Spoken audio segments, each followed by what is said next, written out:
오늘의 설교 주제는 예수님 행적 3입니다. 예수님 행적을 사복음서를 참고하여 시리즈로 지금 이어가고 있습니다.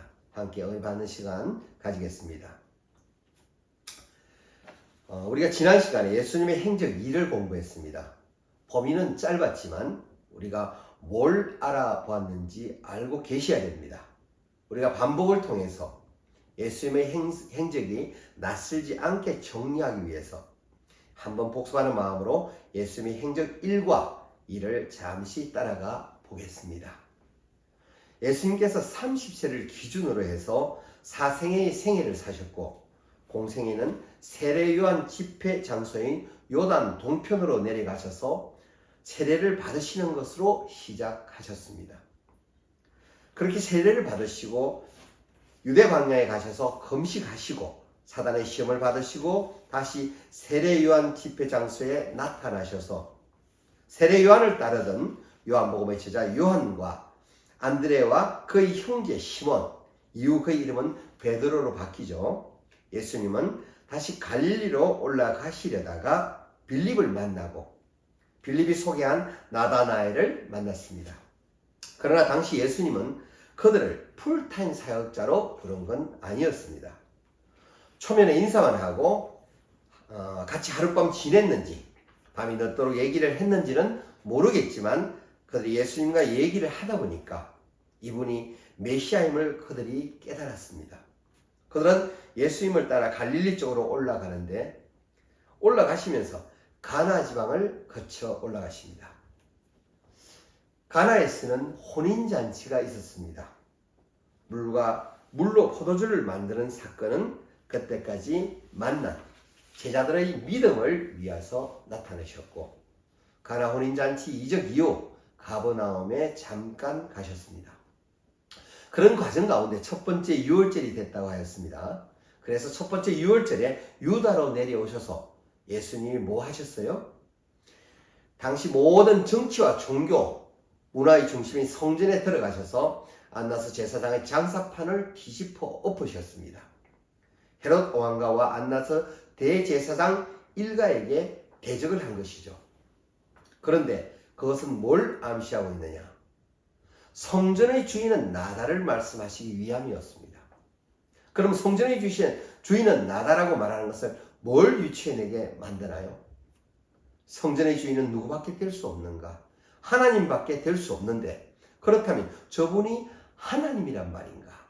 그렇게까지 유추해내게 하기 위해서 예수님이 나는 성전의 주인이다 라고 하셨다는 거죠. 예수님은 유월절이 끝나고 바로 갈릴리로 올라가시지 않고 8개월 동안 유대에서 활동하셨습니다. 그 이유는 내가 성전을 뒤집어 엎을 만한 권위가 있는 자라는 것을 보여주시기 위해서 이적을 베푸시고 말씀을 베푸셨다는 거죠. 그러면서 누굴 만나셨나요?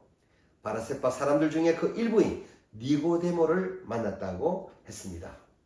니고데모가 밤에 예수님을 찾아왔는데 예수님이 하신 말씀은 요한복음 3장 3절에서 네가 거듭나야 된다. 뭘로? 물과 성령으로 거듭나야 된다. 그러면서 요한복음 3장 16절에서 하나님이 세상을 이처럼 사랑하사 독생자를 주셨으니 이는 저를 믿는 자마다 멸망치 않고 영생을 얻게 하려 하심이라. 아멘. 예수님은 그에게 이렇게 말씀하셨습니다. 당시 세례 요한의 회개라는 메시지 위에 선포된 구원의 메시지는 사람들에게는 정말 희소식이었단 말이에요. 세례 요한의 메시지가 있었기 때문에 예수님의 메시지를 당시 유대인들이 받아들이기 쉬웠다고 예상됩니다. 8개월 사이의 열매라고 한다면 뭐라고 말해야 될까요? 세례 요한을 추종했던 많은 사람들을 예수님께서 접수하신 겁니다. 많은 세례 요한의 제자들이 누구에게로 옮겨갔다는 얘기예요? 예수께로 옮겨가길 만든 사이였다는 겁니다. 8개월 사이의 의의는 바로 그것이었습니다. 그리고 나서는 갈릴리로 올라가시는데 이번에는 유독 요단 동편으로 가지 않으시고 사마리아를 거쳐서 가십니다. 여기서 그 유명한 사마리아 여인을 만나시는 사역이 시작됩니다. 사마리아 여인을 만나서 하신 말씀이 요한복음 4장 35절에서 희어져 추수할 때가 되었다라고 하십니다. 아무것도 구원을 위해서 내놓을 것 없는 그 여인에게 너는 이미 익었다라고 말씀하십니다. 그런데 그 여인에게 말씀하신 것은 네가 영생하는 물을 마시고 싶으면 어떻게 해야 된다고 했습니까? 더 이상 목마르지 않는 영원한 샘물을 마시고 싶으면 참 예배를 드려야 한다. 그 참 예배를 드릴 때가 올 것이다. 그렇게 말씀하셨죠. 예배는 영과 진리로 예배하는 그때가 올 것이다. 그 말을 그 여인이 들으니까 그 여인이 뭘 깨달았습니까? 이 말씀하시는 분이 메시아라는 걸 깨닫고 많은 동네 사람들에게 동네방네 소문을 냈습니다. 그래서 사람들이 와서 예수님의 말씀을 듣고 정말 그 여인이 말한 것이 사실이구나를 깨달았단 말이에요. 사마리아에서 여인을 만나고 복음을 전파하신 사실은 무엇을 하기 위해서 그런 일을 하시냐면 그 사마리아 한 여자를 만나주기 위한 목적도 있었지만은 동시에 나중에 사마리아 교회가 설립되기 이전에 이미 예수님이 밑작업을 하시기 위해서 사마리아 땅에서 복음을 뿌리고 계셨던 것으로 알면 된다고 말씀드렸습니다. 그 다음에 어디로 가셨습니까? 이번에는 역시 올라가는 길에 가나를 거쳐 가시죠. 이번에는 가나에서 뭘 하셨나요? 가버나움에 살고 있는 헤롯의 신하의 아들을 원격적으로 말씀으로 고치는 일을 가나에서 하십니다. 원격적으로 한 것은 그의 아들을 직접 만나지 않고 하셨다는 겁니다. 그리고 나서는 예수님은 어디로 가세요? 자기 고향 나사렛으로 들어가세요. 그 나사렛에 들어가셔서 회당에 가서 설교를 하십니다. 회당에서 끄집어내신 설교 본문이 이사야 61장 말씀이었습니다. 이사야 61장 내용을 들어서 뭘 말씀하신 거냐면 예수님 자신에 대한 입장 정리를 하셨습니다. 지금까지 8개월 동안 유대에서 살아가신 것이 이미 나사렛에서 소문이 나 있었을 것인데 그 사람들은 예수님을 고향의 한 청년으로밖에는 알고 있지 않다는 거였습니다. 목수의 아들, 그들이 그의 아버지와 어머니를 이미 알고 있다는 거죠. 이 사람은 목수의 아들일 뿐이라고만 이야기하는 그들 앞에 내가 8개월 동안 했던 너희들이 들은 소문의 진상이 무엇인지를 그들에게 예수님께서 설명했어야만 됐다는 것입니다. 그런데 내가 한 행적들을 내가 그냥 한 것이 아니라 구약에서 예언하고 있던 기름 부음 받은 자가 오면 이런 일이 나타날 것이라고 하는 그런 행적들을 한 것이었습니다. 너희들이 날마다 이사야서로 상고하고 있는 사람들이라면 나의 그 행적을 볼 때 내가 누군지를 알아셔야 되지 않겠느냐. 그런데 너희들은 깨닫지 못하고 있다는 거예요. 너희들이 그렇게 깨닫지 못하는 것이 마치 예전에 시돈과 두로에 살던 과부 여인과 나아만 장군인 이방 사람들은 구원을 얻었는데 오히려 내 백성 이스라엘은 선지자를 죽이는 선지자를 배척했던 그 시대처럼 너희가 나를 그렇게 하려고 하는구나. 그러니까 설교를 들은 나사렛 고향 사람들은 어떻게 했습니까? 어디 더러운 이방인들을 예로 들어가지고 우리를 비교하는가? 그래서 예수님을 언덕으로 밀쳐서 죽이려고 했는데 예수님은 어떻게 하셨어요? 가운데를 뚫고 위험 있게 지나서 나오셨습니다. 더 이상 이제 예수님은 거기서 활동하실 수가 없었습니다. 그러나 그럼에도 불구하고 예수님은 자기가 어떤 존재인지 자정적인 설교를 하실 수밖에 없었어요. 그 이유로는 고향 나사렛에서 본인에 대해서 정언하지 않을 것이기 때문에 마지막으로 예수님이 누구인지를 고향 나사렛에 알리셨어야 되었습니다. 이제 앞으로는 어디서 활동을 하시냐면 나사렛 중심이 아니라 가버나움을 중심으로 일을 하실 거란 말이에요. 그래서 예수님은 거처를 가버나움으로 옮기십니다. 가버나움으로 가자마자 전파한 메시지가 회개하라, 하나님의 나라가 천국이 가까워 왔느니라. 여기서 천국과 하나님의 나라는 같은 것인데 마태복음은 유대인을 대상으로 하기 때문에 하나님이란 말을 사용하지 않기에 천국이 가까이 왔노라라고 표현하였고, 다른 복음서에서는 하나님의 나라가 가까이 왔느니라라고 표현하는 차이가 있습니다. 참고하세요. 예수님은 그러한 복음을 전파하시면서 4명의 제자들을 확정하세요. 4명의 제자가 누구였습니까? 자, 보겠습니다. 시몬이라는 베드로와 안드레 형제, 이 두 사람은 형제입니다. 세베다의 아들 야고보와 그 형제 요한을 불러서 이제 너희들은 그물로 고기 낚는 사람 되지 말고 사람 낚는 어부가 되라고 말씀을 하십니다. 즉 풀타임 사역자로 부르십니다. 얼마 안 있으면 베드로는 뭘 해야 됩니까? 새로 생기는 초대교회 예루살렘 교회 목사님이 되셔야 되니까 지금 고기 낚고 있을 때가 아니라는 겁니다. 그런데 베드로가 풀타임 사역자가 되기 위해서는 되기 위한 자리에서 걸림돌이 있었는데 그게 바로 그의 부인이었습니다. 그런데 베드로의 부인이 남편을 풀타임 사역자로서 밀어주게 하기 위해서 예수님은 어떻게 하셨어요? 베드로의 장모 10병을 고쳐주면서 주변에서 많은 이적을 행하시고 많은 병자를 고치는 일을 하셨습니다. 그리고 나서는 갈릴리를 돌아다니시면서 순회 사역을 하셨어요. 두루 돌아다니시면서 하신 또 하나의 일이 뭐냐면 안식일에 중풍병자를 고친 일을 하셨고, 또 한 사람의 제자를 이때 부르십니다. 누굴 불렀죠? 세리 마태를 불렀습니다. 세리 마태까지 부르는 장면을 보면서 안식일에 중풍병자를 고치는 사건이나 마태를 부르는 사건 과정에서 우리가 조금 주의 깊게 바라보아야 할 부분은 예수님이 사역하는 현장에 바리새인과 서기관들의 눈이 예수님을 바라보고 있다는 것입니다. 지금까지 우리가 갈릴리에서의 4개월간의 예수님의 발자취를 따라가 보았습니다. 그 다음 예수님의 공생의 기간 두 번째 유월절이 되자 예수님은 갈릴리에서 예루살렘으로 이동하십니다.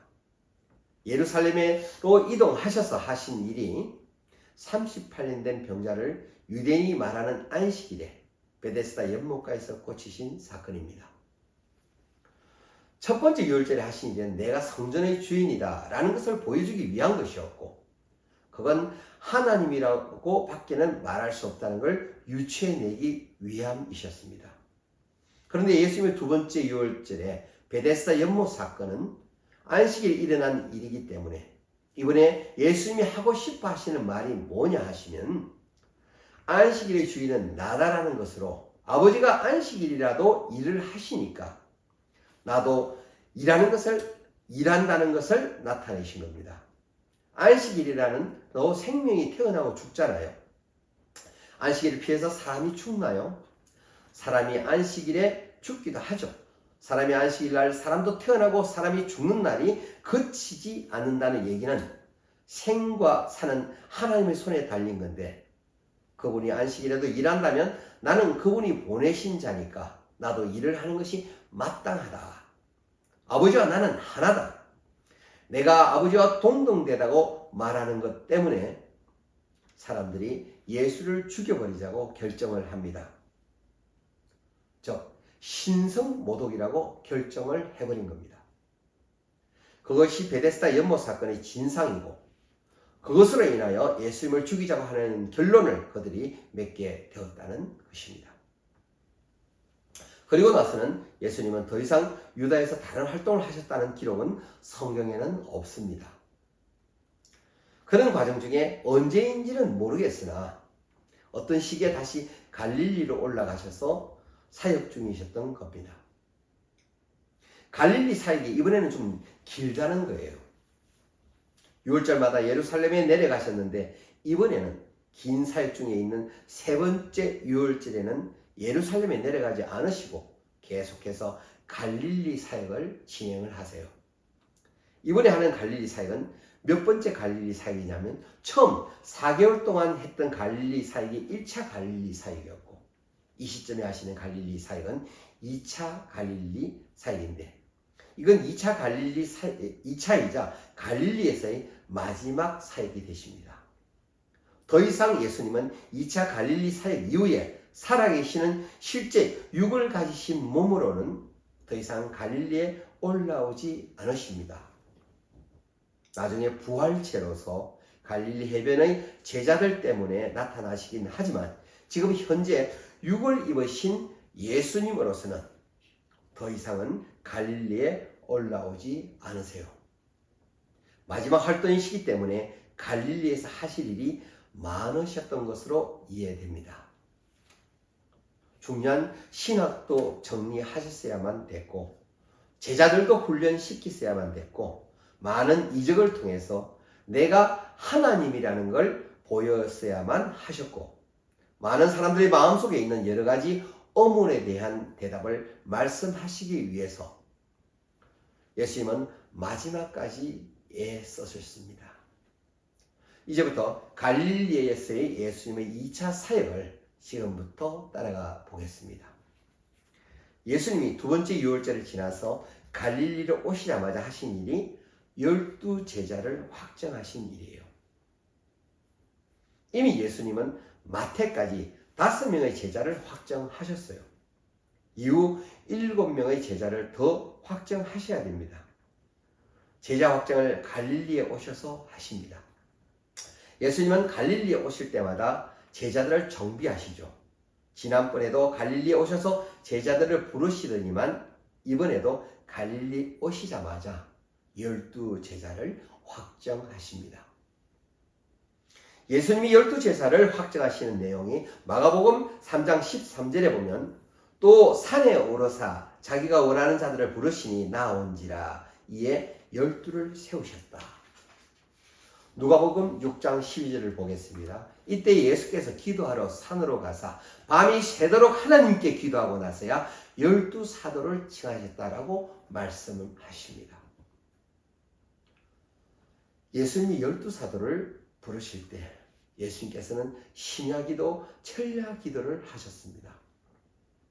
하나님의 일꾼을 세우시는 것은 굉장히 중요한 일임에 틀림이 없습니다. 우리들도 예수님이 이러한 부분과 과정들을 반드시 본받고 따라야 할 부분이며 하나님의 일에 있어서 그런 신중함이 필요하다는 것을 우리가 믿음 가진 자들은 반드시 아셔야 됩니다. 예수님께서 12제자를 확정하신 이후 예수님의 행적을 따라가 보겠습니다. 마태복음 5장으로 가보겠습니다. 예수님이 이 12제자를 확정하시고 나서 하신 일은 제자들에게 산상수훈을 베푸셨습니다. 산상수훈을 베푸시는 성경의 말씀이 누가복음에는 평지에서 베푸셨다 그러고 마태복음에서는 산에서 베푸신 것으로 나옵니다. 이는 아마도 산기슭 평지에서 말씀을 전하셨기에 성경은 그렇게 따로 표현하고 있는 것 같습니다. 동일한 사건으로 보시면 될 것 같습니다. 산상수훈은 다른 말로 바꾸면 산상설교입니다. 이 부분은 마태복음을 통하여 보는 것이 좋을 것 같습니다. 왜냐하면 마태가 직업이 세리로서 굉장히 꼼꼼하게 산상수훈에 대해서 풍성한 내용으로 정리하고 있기 때문입니다. 마태복음을 통하여 예수님의 사역을 따라가 보는 것이 좋을 것으로 생각됩니다. 마태복음에 나오는 산상수훈을 우리는 잘 이해를 해야 합니다. 산상수훈은 예수님의 말씀 선포에 있어서 굉장히 중요한 부분이기 때문입니다. 사회적으로 공동체가 유지되기 위해서 필요한 기초적 관계 원리가 있는데 그것이 무엇이냐? 도덕률입니다. 사람이 하늘에 해야 될 예가 있습니다. 하나님을 믿는 자건 하나님을 안 믿는 자건 그들 나름대로의 도덕률 기준 가운데 사람이 하늘에 해야 될 예와 사람과 사람 사이에 일륜적으로 지켜야 될 예가 있다는 것은 공통되게 주장하는 내용들입니다. 구약에서 말하는 도덕률은 율법이었어요. 율법은 첫 계명부터 네 계명까지는 하나님과 사람 사이에 필요한 예, 다섯째부터 10번째까지는 사람과 사람 사이에 필요한 예입니다. 그런데 그런 도덕률을 통해서 뭘 하시기를 원하시는 거예요?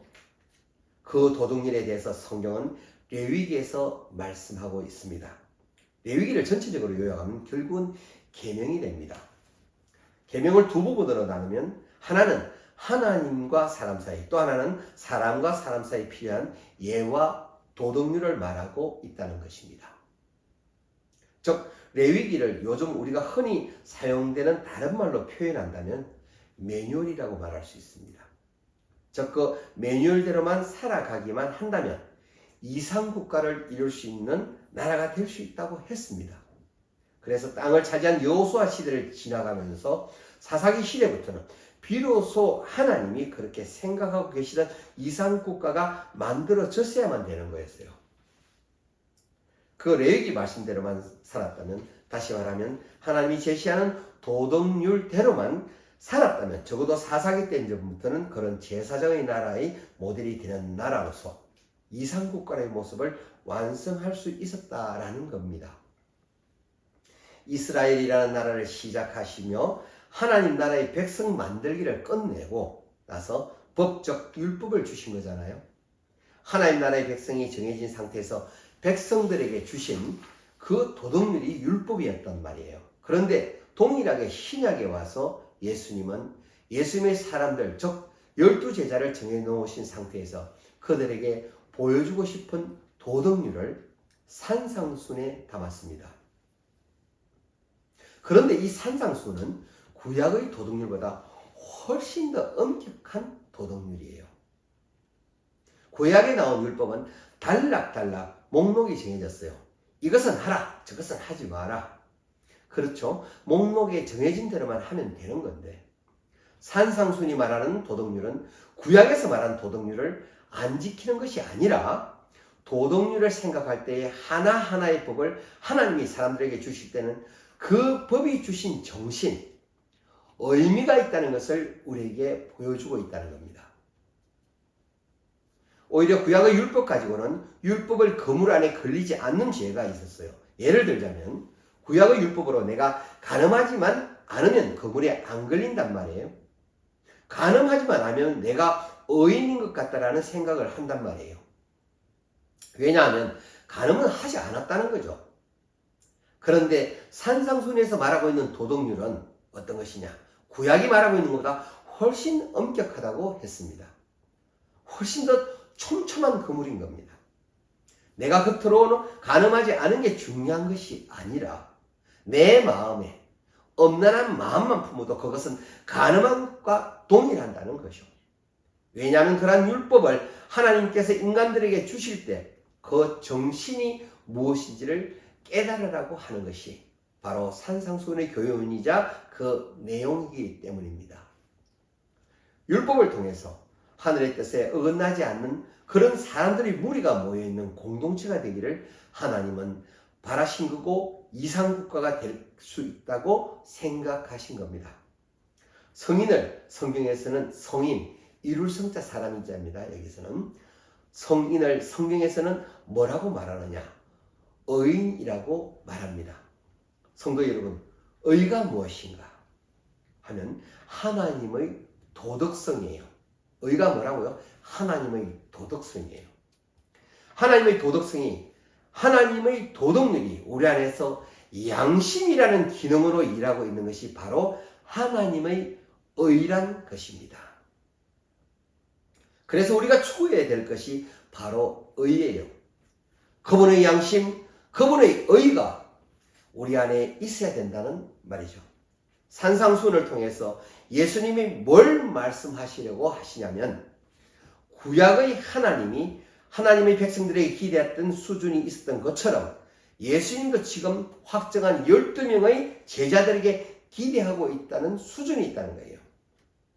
적어도 제자라면 이 정도의 수준은 돼야 된다라고 말씀하고 계시는 겁니다. 그 수준이 성인의 경지에 이르기를 원하셨습니다. 그런데 구약이 말한 것과는 좀 다르게 말씀을 하셨다는 거예요. 예수님은 율법의 정신을 말씀하셨다는 거죠. 뭐를요? 율법의 정신을 말씀하셨다는 겁니다. 의인이 되기 위해서는 먼저 하나님을 알아야 된다는 것입니다. 그래서 구약의 율법과 신약에서 주신 산상수훈을 비교해 본다면 구약의 계명에서 첫 번째 계명부터 네 번째 계명까지는 사람과 하나님과의 관계, 다섯 번째부터 열 번째까지는 사람과 사람 사이의 관계라면 산상수훈에서 말하는 팔복이라고 말하잖아요. 우리가 산상수훈을. 팔복이라고 말할 때 첫 번째부터 네 번째까지는 하나님 말씀의 본질을 말합니다. 내가 하나님을 아는 것이 우선이란 말이죠. 하나님을 먼저 알아야 된다는 거예요. 예수님이 하시는 말씀은 너희가 원하는 수준에 이르는 사람이 되기 위해서는 너희들이 하나님을 아는 것이 우선되어야 한다. 그것이 첫 번째부터 네 번째 계명에 나타나 있는 내용입니다. 그 첫 번째부터 네 번째 계명에 나타난 것이 무엇인지 한 번 더 알아보겠습니다. 다른 복음서를 통해서 알아보겠습니다. 마태복음 5장 3절에 심령이 가난한 자는 복이 있나니 천국이 저희 것이며. 아멘. 심령이 가난하다는 게 뭐냐? 내 안에 의가 없음으로 인해서 내가 가슴이 아픈 겁니다. 내 안에 의가 없다는 것은 내가 없다는 것을 내가 깨닫는 것입니다. 내 안에 의가 없다는 걸 뭘로 깨닫느냐? 내게 주신 양심이라는 기능으로 내 안에 의가 없다는 것을 깨닫게 되는 것입니다. 그것이 내가 가난한 거란 말이에요. 우리가 아는 가난함하고는 의미가 다릅니다. 그런데 내가 깨닫는 그 가난함이 나에게 고통스러운 겁니다. 여러분, 우리가 나쁜 짓도 할 수 있어요. 하지만 나쁜 짓하고 어떤 사람은 아무런 죄책감 없이 저 사람도 하는데 그러고 사는 사람도 있습니다. 그런데 어떤 사람은 내가 한 나쁜 짓 때문에 밤에 잠이 안 오는 사람도 있습니다. 죄책감에 잠이 안 오는 사람이 있어요. 내가 그러지 말았어야 되는데 내 안에 의가 없음으로 인해서 내게서 나온 행동 때문에 밤에 잠이 안 오고 괴롭고 고통스러운 사람이 있단 말이에요. 그런데 고통 그 자체가 문제가 아니라 이 고통이 어디서 왔냐? 관계에서 왔다는 것입니다.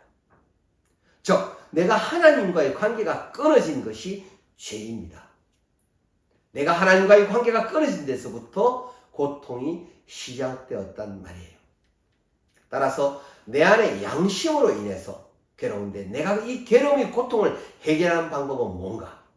내 속에 있는 양심이 나를 이렇게 고통스럽게 한 것이 관계로부터 시작됐다라고 하는 건 나를 고통스럽게 만든 대상이 있다는 걸 깨닫게 되는 것이죠. 고통으로 인해서 내가 누구를 만나느냐? 하나님을 만나게 되는 겁니다. 뭐라고요? 고통을 통해서 하나님을 만나게 되는 겁니다.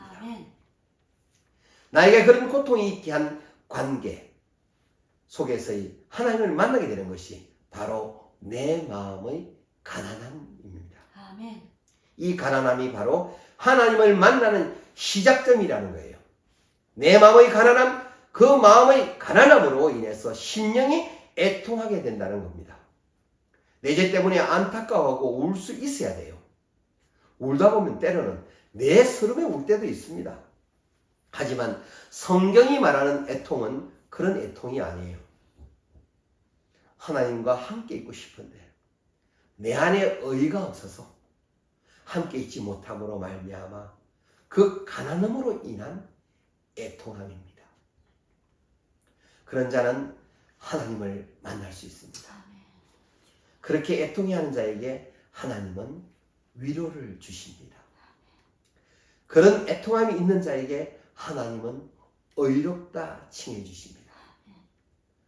우리가 의로워서가 아니라 그것이 곧 의로움이라고 하나님이 칭해 주신다는 것입니다. 그렇게 하나님을 만난 자는 비로소 사람들과 더불어 살아갈 준비가 된 자입니다. 그 무엇보다도 하나님을 만나는 게 우선입니다. 그리고 나서 사람과 더불어 살아가야 됩니다. 5번째부터는 8번째 나오는 산상수훈의 율법은 삶 속에서 사람과 사람 사이에 드러나는 실천 윤리를 말하고 있습니다. 뭐라고요? 5번째부터 8번째까지는 하나님을 만난 사람은 사람과 사람 사이에 더불어 살아갈 준비가 되어 있는 사람입니다. 내가 누군지 나의 정체성을 하나님 앞에 또렷이 확인한 사람, 내 안에 의가 없다는 걸 스스로 확인한 자만이 하나님을 만나는 것이고 하나님으로부터 의롭다 칭함을 받을 것이고 그런 자는 하나님의 울타리 안에서 더불어 살아갈 준비가 된 사람인 것입니다. 그런데 그렇게 더불어 살다 보면 어느 수준에 이르냐면 마태복음 5장 10절에 의를 위하여 박해를 받는 수준에까지 이르는 사람이 예수님이 바라시는 제자로서 갖춰야 될 최고의 자세라고 말씀하고 계십니다. 예수님은 이런 제자들이 되기를 원하셨던 겁니다. 예수님께서 혼자 사역하지 않으시는 이유는 공동체를 통해서 일해가는 것을 제자들에게 보여야 되셨기 때문입니다. 왜냐하면 예수님이 성천하신다면 12명의 제자가 그 일을 이어받아서 사역을 진행해야 하고 이후 12명의 제자와 70명의 전도단이 제자들과 함께 사역의 현장을 다녀야 되며 70명의 전도단과 마가의 다락방에서 성령이 임하실 때 함께 하였던 120명의 문도도 함께 사역을 해야 하기에 예수님은 제자들에게 이러한 훈련을 시키신 겁니다. 제자들 한 사람 한 사람의 수준이 어느 정도의 수준이 되어야 하느냐면 의를 위해서 박해를 받는 수준이 된다는 것입니다. 의를 위해서 핍박받는 그 핍박을 어쩔 수 없이 당하는 것이 아니라 내가 선택해서 받는 십자가는 선택된 고난입니다. 그냥 삶 속에서 어쩔 수 없이 닥치는 고난이 아니라 내가 스스로 선택한 고난을 받을 수 있는 단계까지 기꺼이 이르는 한 사람 한 사람이 모여서 만들어진 공동체, 그것이 예수님이 바라보시는 완성된 공동체이셨습니다. 예수님의 제자 각자가 존경받을 만한 목회자 수준이 되라는 것입니다. 사람을 상대할 때마다 그 사람들에게 예수님의 모든 것을 설명해낼 수 있을 정도의 그런 수준에 이르러야 된다는 것이 예수님이 바라보시는 공동체 백성의 수준이라는 겁니다. 그것은 율법이 말하는 수준보다 훨씬 높은 도덕률의 수준이라는 걸 아셔야 됩니다. 여기서 예수님의 12제자들의 면면을 잠깐 살펴보겠습니다. 베드로, 안드레는 형제죠. 둘 다 순교를 합니다. 특히 베드로는 예수님과 같은 모습으로는 자기가 순교할 수 없다고 하여 십자가에 거꾸로 못 박혀서 순교하였습니다. 야고보, 요한 형제. 야고보는 요한의 형으로 알려져 있습니다. 사도행전 12장 2절에 헤롯 왕이 칼로 그를 죽입니다. 그도 순교를 당합니다. 빌립, 그도 그리스에서 선교하다 순교를 당합니다. 바돌로메, 나다나엘에게도라고도 말을 하죠. 산채로 살가죽이 벗겨진 채로 순교를 당합니다. 도마, 마태. 도마는 페르시아에서 선교를 하고요. 마태는 아프리카에서 선교하였다고 나와 있습니다.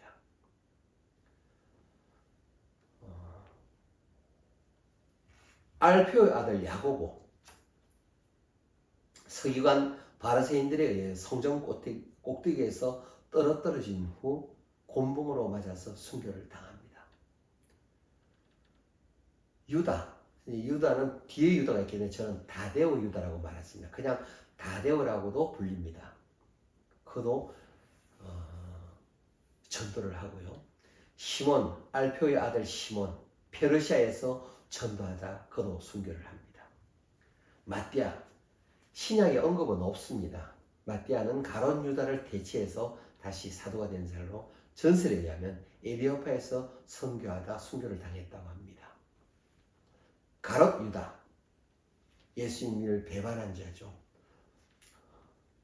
사도에서 그런 제적된 자입니다. 은 30개를 예수로 판 자죠. 그런 자살을 합니다. 이렇게 7명이 순교하고 배반자 가롯 유다 1명은 자살을 하며 나머지 4명은 모두 선교지에서 선교를 하였습니다. 예수님의 제자들은 가롯 유다를 제외하고 거기다가 본인의 몸을 산제물로 하나님께 올려드린 사람들입니다. 이것은 보통 일이 아닙니다. 자기의 확신 없이는 행할 수 없는 사건들입니다. 율법을 꼭 짜면 뭐가 나온다고 말씀드렸나요? 사랑이 나온다고 말씀드렸죠. 예수님이 왜 안식일에 병든 자를 고치셨나? 그건 예수님의 사랑의 실천이셨습니다. 그들이 율법의 정신도 모르면서 그들 나름대로 임의로 정해놓은 안식일의 규약을 들어서 너희들이 나를 꼬투리 잡고 있는 건데 나는 정신으로 일한다. 이 말씀이시던 거죠. 정신으로 일할 때 가장 큰 일이 사람을 살리는 일이라는 거죠. 사람을 온전케 하는 일이라는 거죠. 그런데 온전한 율법의 정신도 알지 못하면서 그들이 정해놓은 율법을 지켰니 안 지켰니를 가지고 꼬투리 잡는 그들에게 더 깊은 의미의 율법을 말씀하고 계시는 겁니다.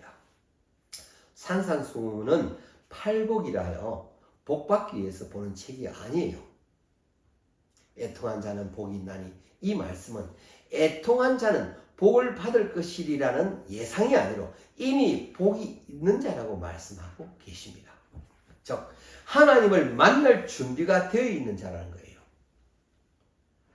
그런데 아직도 하나님과 1대1로 그런 애통함으로 이 마음을 지새워본 적이 없으신 분은 인생 가운데 한 번쯤은 하나님 앞에서 정말 1대1로 내 안에 의가 있는지 없는지 확인을 한번 해보셔야 됩니다. 내 안에 의가 없을 때 애통하는 심정을 여러분들이 하나님 앞에 보이셔야 되고요. 그렇게 저는 꼭 권면드립니다. 애통하는 심정이 가식이 아니라 그것이 나의 고백이 되어야 하고 그것이 나의 괴로움으로서 경험한 그런 자에게 하나님은 너를 의롭다 칭해야겠다고 말씀하시며 하나님이 허락하신 은혜를 넘치게 주시겠다는 겁니다. 그런 자들은 예수님의 제자로서 일할 수 있는 자격이 되는 것입니다. 이런 것도 모르고 그냥 교회 다니는 사람은 우리가 흔히 말하는 교회 마당만 밟는 겁니다. 마태복음 5장 21절입니다.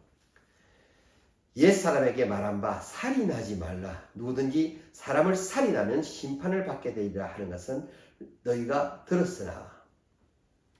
이 말씀은 옛 언약에는 그렇게 얘기했지만 예수님께서는 이것을 뛰어넘어 마태복음 5장 22절에 형제에게 노하는 자마다 심판을 받게 되고 형제에 대해서 나가라 하는 자는 공회에 잡히게 되고 미련한 놈이라 하는 자는 지옥불에 들어가게 되리라. 아멘. 여기서 나가라는 단어는 우둔한, 어리석은, 멍청한 의미의 단어로서 상대의 인격을 경멸할 때 사용되는 일종의 욕설입니다. 예수님은 산상수훈을 통하여 구약의 율법보다 훨씬 더 엄격한 규약과 정신을 기억하라고 말씀하고 계시는 겁니다. 마태복음 5장 39절을 보겠습니다. 나는 너에게 이르노니 악한 자를 대적하지 말라. 누구든지 내 오른밤을 치거든 왼편도 돌려대며. 아멘. 구약에서 뭐라고 말했습니까? 눈은 눈으로 이는 이로 갚으라 말했지만 예수님께서는 산상수훈에서 말씀하신 내용은 누가 내 오른밤을 치거든 왼밤도 돌려대라는 거예요. 그렇게 모욕을 당할 때에는 왼편을 돌려대라는 겁니다. 그것이 율법의 정신이라는 겁니다. 그런데 하나님을 섬긴다고 하는 사람들 중에, 예수를 믿는다고 하는 사람들 중에 오른밤을 맞을 사람이, 왼편을 들이댈 사람이 어디 있냐 이 말이에요. 오른밤을 치기는커녕 말만 잘못해도 쌍심지를 키고 덤비는 게 우리들이잖아요. 저나 여러분들이 이러한 수준에 이르지 않았다면 아직 우리들은 율법의 사람이 아닌 겁니다. 예수님의 이 말씀은 특별한 직책을 부여받은 사람들에게 하신 말씀이 아니라 구원받은 자에게 하시는 말씀입니다. 구원받은 자가 어떤 수준으로 살아야 되는가에 대해서 하시는 말씀입니다. 많이 어렵죠? 그렇습니다. 하나님을 믿는 믿음으로 살아간다는 것은 결코 쉬운 일이 아닙니다. 하나님의 수준이 높으시다고 했잖아요. 우리에게 요구하는 수준이 그만큼 높으십니다. 하지만 어렵다고 느끼는 것도 이제 하나님의 사람으로 출발되었다는 증거이기도 합니다. 우리가 거기까지 나아가려면 많은 수련이 필요합니다. 산상수훈을 읽었다고 우리가 그 수준에 바로 도달합니까? 아니잖아요. 그런데 연습도 안 하고 아무 노력도 안 하고 그 수준에 바로 도달할 수 있다고 생각하면 안 되겠죠. 여러분들에게 누가 오른밥을 치려고 폼만 잡아도 에이씨 하고 같이 손이 나간다면 아직 애통해 본 적이 없는 자라고 아시면 됩니다. 어떤 분은 뭘 갖고 괴로워하느냐? 하나님이 사랑하라고 하셨는데, 예수님이 사랑하라고 하셨는데, 내가 사람을 사랑하려고 애쓰고 있는데 내가 전심으로 그 사람을 사랑하는 마음이 없어서 너무 괴롭다고 말하는 사람이 있습니다. 사람을 진심으로 사랑하는 마음 없이 그냥 잘해주는 것만 가지고 난 예수님한테 너무 마음이 찔린다는 겁니다. 이것도 사랑인가요? 그런 사람이 있어요. 누가 봐도 그 사람은 하나님의 뜻에 따른 삶을 살아가는 사람입니다. 겉이나 속이나 똑같아야 되는데 그렇지 못한 게 너무 괴롭다는 거죠.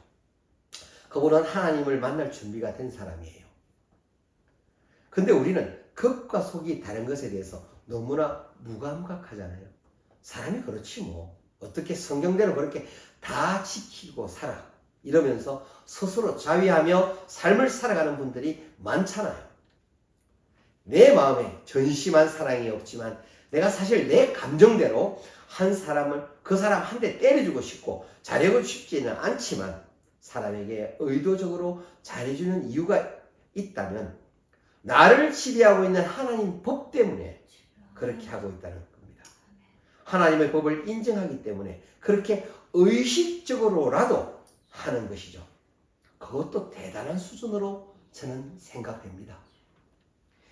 이 예배를 함께 하시는 성도님들께서도 이런 순수한 기도 제목을 가지고 하나님을 만나시는 시간을 가지시기를 기도드립니다.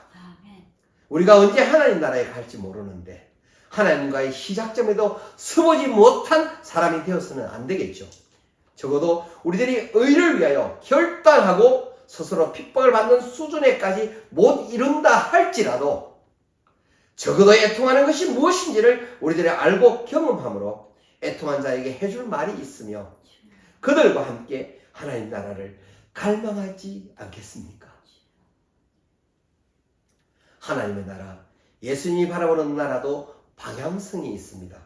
조직을 통해 예수님이 일해 나가시겠다는 겁니다. 마태복음 5장, 6장, 7장의 내용들은 예수님께서 제자들을 훈련시키는 교과서나 마찬가지입니다. 실습 요령을 보여주고 있는 것들이란 말이죠. 마태복음은 산상수훈에 대해서 다른 복음서에 있는 내용보다 더 자세하게 다루고 있기에 산상수훈을 알기 위해서는 마태복음을 주로 표본을 삼아서 살펴보고 있습니다. 이 예배를 함께 하시는 성도님께서는 시간이 되시면 산상수훈에 대한 해석과 주석 등 관련된 책들이 많이 있습니다. 그 중에서 많은 분들에게 인지도가 있는 신학자의 책들 중에서 좋은 책을 골라서 읽어보시는 것도 좋을 것 같습니다. 하나님 나라 백성으로서 우리들은 하나님 말씀은 아는데 막상 삶에서 그것들을 어떻게 적용해야 될지에 대해서 부족한 부분이 많은 게 사실입니다. 우리가 어떤 상황에 맞닥뜨렸을 때 내가 어떻게 해야 되는지 잘 모를 때나 하나님이 원하시는 방식과 행동이 맞는지 잘 모를 때가 있단 말이에요. 그럴 때 위에서 말씀드린 책들은 우리들에게 삶의 방향을 제시해주고 행동케 하며 실습 요령을 가르쳐 줄 것으로 여겨집니다. 산상수훈을 통해서 여러분도 예수님이 바라시는 위치에 최대한 이르시기를 바랍니다. 오늘 이 예배에 참석한 성도님들과 저는 의를 위해서 핍박을 기꺼이 받는 수준으로 우리 함께 믿음이 성장하자는 겁니다. 누군가가 여러분의 뺨을 치는 순간, 그런 순간이 올 때에 설사 손으로 뺨을 안 쳐도 말로 모욕당하는 수가 있을 때에 우리들은 할렐루야를 외치자는 거죠. 아멘. 예수님이 말씀하시는 산상수훈을 실천하는 사람의 수준까지 우리 함께 이룰 때까지 힘을 다하자는 뜻으로 이렇게 말씀드리는 겁니다. 아멘. 예수님은 혼자 일하지 않고 제자들을 데리고 일하시기 위하여 제자들을 확정하시고 그 이후에 예수님은 가버나움을 중심으로 활동을 하시는데 엄청난 내용들의 활동을 하세요. 여러분들이 알고 계시는 대부분의 예수님의 사역은 다 갈릴리 사역입니다. 그냥 일반 상식적으로 알고 있는 예수님의 행적들 중 웬만한 것들은 거의 다 2차 갈릴리 사역입니다. 저희가 지금까지 예수님께서 12제자를 확정하시고 나서 산상수훈 대통까지 살펴보았습니다. 그리고 첫 번째 대중사역이라고 했던 부분을 우리가 지금부터 따라가 보겠습니다. 마태복음 8장 1장에 보면 나병 환자를 고치신 사건이 나와요. 이것도 갈릴리 사역입니다. 그런데 그 일 이후에 마태복음 8장 5절에서부터 보면 백부장의 하인을 고치다 나오죠. 이전에 가나에서 하셨던 사역은 헤롯 신하의 아들의 병이 들어가지고 제 아들이 저쪽에 가버나움 사는데 좀 고쳐주십시오 해서 고친 사건이었어요. 이 사건은 또 다른 사건입니다. 백부장이면 로마의 관원이에요. 로마의 관원이 내 하인이 중풍병 들어서 집에 누워있는데 어떻게 하라고? 명령만 하시면 나을 것 같습니다 라고 백부장이 얘기하죠. 이것도 어디서 했었던 사역이냐면 갈릴리 사역입니다. 그 다음에 마태복음 9장 14절로 가보겠습니다. 금식 논쟁이 벌어져요. 세례 요한의 일부 제자들이 예수님을 따르는 세례 요한의 제자들을 보고 당시 제자들은 왜 금식을 안 합니까? 그러니까 금식을 해야 될 때가 되면 금식을 할 것이다 라고 말씀하신 내용입니다.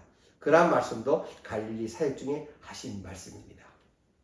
누가복음 7장 11절에 예수님이 나인성 과부의 죽은 아들을 살리는 사건이 있죠. 나인성 할 때 나인이라는 것은 라임이라는 히브리어예요. 라임이라는 뜻은 기쁨이라는 뜻이거든요. 기쁨의 성에 살고 있는 과부가 자기 아들이 죽어서 기쁨의 성 안에서 기쁨을 누리지 못하는 상태에 있는 겁니다. 그런 나인성 과부에게 참 기쁨을 주기 위해서 예수님의 행하신 사역입니다. 그 나인성 과부의 아들을 살리시는 사건도 갈릴리 사역입니다. 그리고 나서 누가복음 7장 18절로부터 계속 성경을 읽어보면 세례 요한이 반년 전부터 옥에 갇혀 있는데 옥에 있는 세례 요한이 제자 둘을 불러서 예수님께 가서 물어보고 오라고 하는 대목이 나옵니다. 누가복음 7장 19절에 오실 그이가 당신입니까? 그랬더니 예수님이 뭐라고 대답하시냐면 내가 그다 라고 말씀하시는 것이 아니라 누가복음 7장 22절에 너희가 가서 보고 들은 것을 요한에게 가서 내가 뭔 일을 했는지 말해줘라.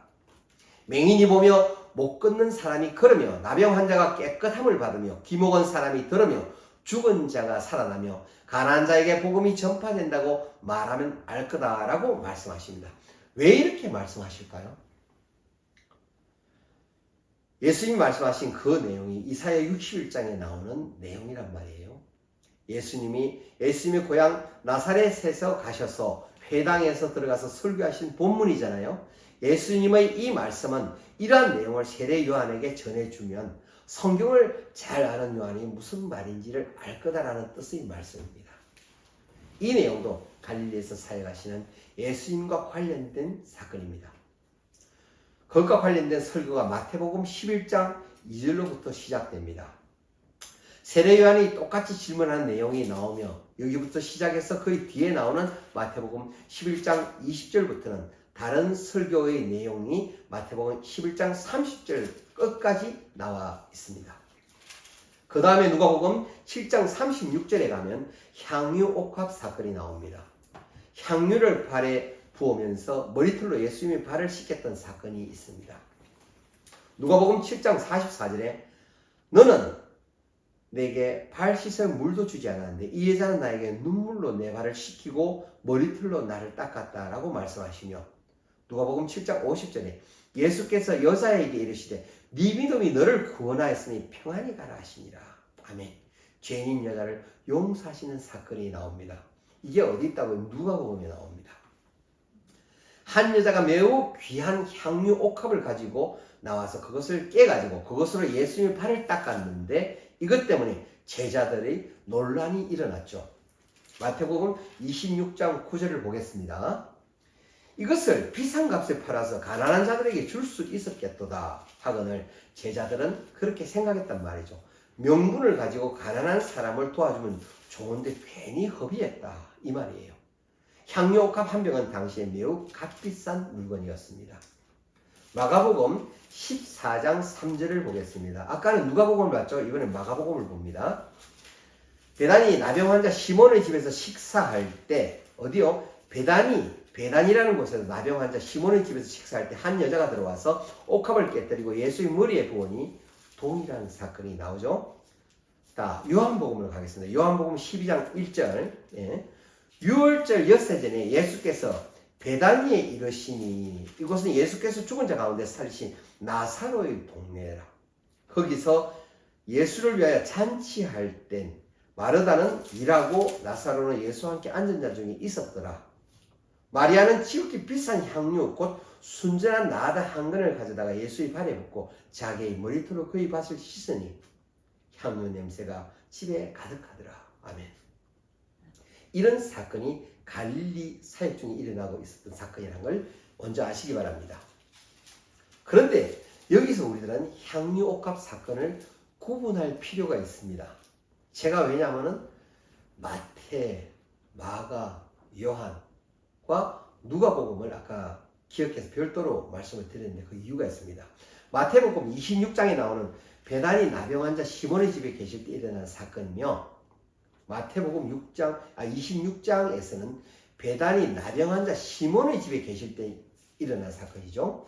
한 여자가 향유를 예수님의 머리에 부었다고 나오고 마가복음 14장에서도 동일하게 베다니 나병 환자 시몬의 집에서 식사하고 계실 때 한 여자가 순전한 나드 한 옥합을 가지고 와서 깨뜨려 예수님의 머리에 부었다고 나옵니다. 요한복음 12장에서도 베다니에서 마리아가 향유를 가져다가 예수의 발에 붓고 자기 머리털로 예수님의 발을 씻겼다라고 기록하고 있습니다. 그런데 누가복음 7장에서는 어떻게 나오느냐? 제가 읽겠습니다. 바리새인의 초청으로 예수님께서 바리새인의 집에 들러서 계실 때 죄인인 한 여자가 예수의 뒤로 그 발 곁에 서서 울며 눈물로 그 발을 적시고 자기 머리털로 씻고 그 발에 입 맞추고 향유를 부으니라고 기록되어 있습니다.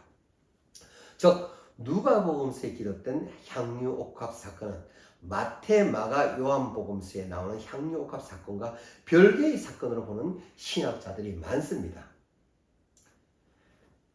과거 그레고리 1세라는 교황이 설교를 하면서 향유 옥합을 부은 여자가 막달라 마리아라고 하며 막달라 마리아는 창녀라고 말하는 바람에 지금까지 많은 사람들이 막달라 마리아를 창녀라고 알고 있습니다. 그러나 성경을 전체적으로 해석해 보면 이는 매우 잘못된 해석으로 여겨집니다.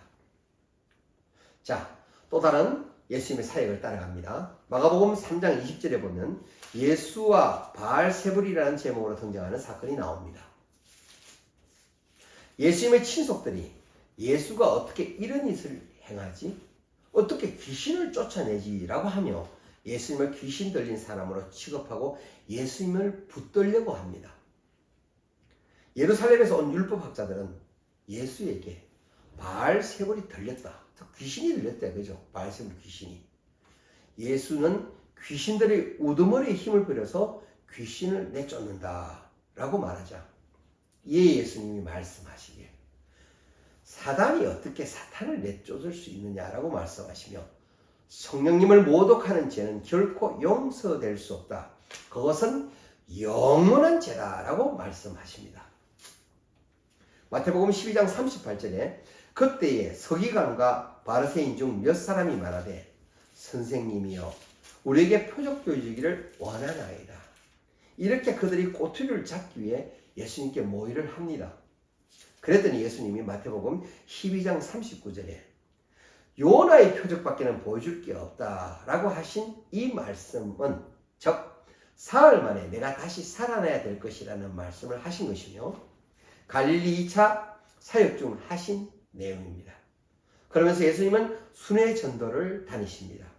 지난번에 갈릴리에 처음 가셔서 1차 사역하실 때도 순회 전도 하셨고 이번에도 2차 순회 전도를 하십니다.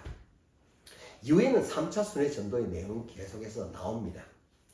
누가복음 8장 1절에 이후에 예수께서 각 성과 마을에 두루 다니시며 하나님의 나라 선포하시고 복음을 전하실새 12제자가 함께하였고 아멘. 2차 순회에 전도하신 내용이 누가복음서에도 나와 있습니다. 여기서 우리들이 참고할 내용이 있습니다. 마태복음 9장 35절에 예수께서 모든 도시와 마을을 두루 다니사 그들의 회당에서 가르치시며 이건 예수님의 3차 갈릴리 사역입니다. 마가복음 9장 35절에 뒤에 10장에서는 12제자 확정된 내용이 나옵니다. 자, 제가 뭘 말씀하죠? 12제자 확정이 먼저 사실은 됐잖아요. 그런데 이 뒤에 나온다는 얘기죠. 마태복음은 연대기적 순으로 적고 있는 게 아닙니다. 사건 중심으로 나열하고 있기에 연대기적으로 맞지 않다는 것을 아시면 좋겠습니다. 가장 정확하게 연대기적으로 맞는 건 요한복음서입니다. 그러니 이 부분에 대해서 헷갈리지 마시기 바랍니다. 이때쯤에 하신 가장 대표적인 설교가 무엇이라고요? 산상수훈입니다. 산상수훈 말고는 우리에게 비유로 베푸신 내용들이 굉장히 많이 있습니다. 마태복음 13장에 가면 여러 가지 비유가 나옵니다. 4가지 땅에 떨어진 씨 비유와 겨자씨 비유, 마태복음 13장 31절에는 겨자씨와 누룩의 비유, 마태복음 13장 36절에는 가라지의 비유, 마태복음 13장 44절부터는 천국을 3가지의 비유를 들어서 말씀을 하시죠. 마태복음 13장 51절에서는 새것과 옛것의 비유. 이처럼 예수님께서는 비유를 베푸신 장면이 굉장히 많이 있습니다. 이것들은 갈릴리 2차 사역에서 말씀하고 계시는 내용입니다. 그런데 그러한 과정에 예수님이 떠나오셨던 예수님의 고향 나사렛을 잠깐 예수님께서 가십니다. 예수님이 배척받으셨던 나사렛을 다시 한번 들어가시는데 마태복음 13장 54절입니다. 고향으로 돌아가서 그들의 회당에서 가르치지만 마태복음 13장 57절에 보면 예수를 배척한지라. 이것은 예수님이 고향 나사렛에서 2번째 배척받으신 장면입니다. 그래서 예수님이 하신 말씀이 선지자가 자기 고향과 자기 집 외에서는 존경을 받지 않음이 없느니라. 역시 2차 갈릴리 사역 중에 일어난 많은 사건 중에 하나입니다. 예수님이 이런 일을 행하시면서 하신 일은 12제자를 훈련시킨 일을 하셨습니다. 예수님은 하시는 대로 그대로 돌아다니시면서 하나님의 말씀과 예수님의 말씀을 베풀고 예수님의 죽으심과 부활하심을 증거하면서 이적을 베풀면서 여러 지역을 순회하셨습니다. 12제자들까지도 하나님이 증거하고 계시다는 표적으로 비록 제자들은 사람이지만 그들이 말하고 돌아다니는 곳마다 이적과 표적이 나타납니다. 즉 이들이 하고 있는 일은 내가 검증하는 일이라는 걸 보여주기 위해서 그런 표적들이 나타납니다. 제자들이 표적을 베풀 때 안전뱅이를 일으키는 일이 있을 때 그때 당시의 제자들은 아직 예수님의 십자가도 모르는 상태입니다. 예수님의 부활은 더더욱 모르는 사람입니다. 예수님의 성천 사건도 모르는 상태입니다. 그런데 그들이 이적을 베풀었다는 말입니다. 그런데 우리는 예수님의 죽으심을 알고 십자가 사건의 의도도 알고 있고 부활도 이미 우리는 알고 있고 성천도 알고 있고 재림도 알고 있습니다. 그러면 우리는 그런 능력을 베풀 수 있는 잠재력이 우리에게 이미 있다는 것입니다. 그러니 우리들은 힘과 정성을 다하여 기도에 힘써야 할 것입니다. 마가복음 6장 6절에 보시면은 12제자들을 예수님이 파송하시면서 제자들을 훈련시키십니다. 이에 모든 촌에 두루 다니시며 가르치시더라. 그런데 12제자를 부르셔서 어떻게 하셨나요? 마가복음 6장 7절로 8절에 둘씩 보내시며 더러운 귀신을 제하는 권능을 주시고 명하시며 여행을 위하여 지팡이 외에는 양식이나 배낭이나 전대 돈이나 아무것도 가지지 말라고 말씀하세요. 즉 욕심 부리지 말고 돌아다니는 것과 너희들을 영접하지 않으면 발의 먼지도 떨어버리라는 것과 너희들이 가는 곳마다 너희들을 영접하지 않을 수도 있다라는 것과 마음에 대비하라는 것들을 말씀하고 계시는 겁니다. 1년 이후에는 제자들이 결국은 홀로 서야 된단 말이죠. 이런 훈련은 반드시 필요하고 경험해야 되는 거라고 예수님은 여기셨던 겁니다. 예수님께서 많은 일들을 하고 계신 이점에 세례 요한이 참수를 당합니다. 당시의 사회로 봤을 때 시국이 시끌시끌하였을 것입니다. 왜냐하면 당시 종교와 정치는 밀접한 관계였기 때문입니다. 이때 예수님은 대중을 피하십니다. 대중을 피하시는 내용을 우리가 잠깐 살펴보겠습니다. 마가복음 6장 30절에 사도들이 예수께 모여 자기들이 행한 것과 가르친 것들을 낱낱이 고하니, 이 말은 파송했던 제자들이 돌아와서 사역 보고를 하는 거예요. 말씀을 듣고는 예수님이 뭐라고 하시냐면 마가복음 6장 31절에 너희는 따로 한적한 곳에 가서 잠깐 쉬어라 하시니 이는 오고 오가는 사람이 많아 음식 먹을 겨를도 없습니다. 그래서 한적한 곳으로 피해 가시는데 피해 가시는 시점이 세례 요한이 참수당하는 시점이었습니다. 요한복음 6장 4절로 가겠습니다. 마침 유대인의 명절이 유월절이 가까운지라 이 유월절은 예수님의 공생에 기한 세 번째 유월절로서 예수님이 예루살렘에 올라가지 않으시는 유월절입니다. 이 부분은 예수님의 발자취를 잠시 정리하겠습니다. 세례 요한이 참수당할 점에 예수님께서 대중을 피하실 때 처음이고 대중들을 피하실 때 처음에 일어난 사건이 베세다 들녘에 와 있던 오병이어 사건입니다. 대중을 피하셔서 가셨는데 거기까지 사람들이 쫓아옵니다. 우리가 지금까지 12제자를 확정한 것과 산상수훈을 살펴보았습니다. 그 다음에 여러 가지 대중사역을 하시는데 대중사역을 끝낼 점에 세례 요한이 참수를 당합니다. 이때 예수님이 대중을 피하셔서 베세다 들녘으로 가셨는데 그곳에서 일어났던 일이 아까 뭐라고 그랬죠? 오병이어 사건입니다. 예수님이 유대로 내려가시지 않고 갈릴리 호수 바다 위쪽에 위치한 베세다 들녘에서 오병이어의 기적을 행하십니다. 다음 주에는 오병이어 사건부터 예수님의 사역의 발자취를 따라가 보겠습니다. 오늘 함께 예배하는 성도님께서는 4대 복음서를 제가 옮겨가며 예수님의 행적을 따라가다 보니 많이 헷갈리고 힘드셨을 줄 압니다. 하지만 4복음서를 통하여 예수님의 행적을 따라가야 하기에 어쩔 수 없이 4복음서를 옮겨가며 예수님의 사역을 살펴보았습니다. 이 예배를 함께 하시는 성도님들께 말씀드립니다. 하나님은 갈증을 느끼지 않는 자에게는 생수를 부어주시지 않습니다.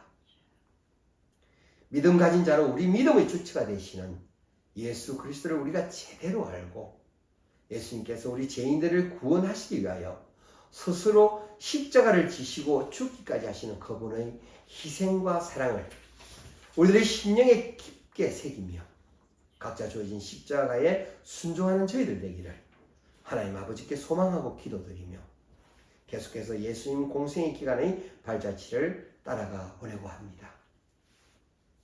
주님께서 저희들이 지치지 않도록 붙들어 주사 예수님의 행적을 따라가면서 우리들의 믿음이 성장하고 심령이 깨끗해지기를 소망드립니다. 기도하겠습니다. 예수님의 발자취를 따라가는 과정 중에 저희가 지치지 않고 겸손을 잃지 않게 도와주시옵고 말씀의 깊이를 저희가 깨닫게 지혜의 문도 열어주시옵소서. 저희들이 세상을 살아가는 삶의 과정에서 예수님의 아름다운 향기를 전하는 믿음의 사람이 되도록 성령님 인도하여 주시옵소서. 부족한 저희들에게 힘을 주시고 용기를 주셔서 주님의 일에 통로로 사용되는 큰 은혜 또한 허락하시옵소서. 매번 아버지께 구하기에 바쁜 자가 아니라 이후로는 아버지를 기쁘게 하는 자로서 하나님께 믿음 받는 자 되기를 기도드립니다. 감사하며 예수 그리스도 이름으로 기도드리옵나이다. 아멘.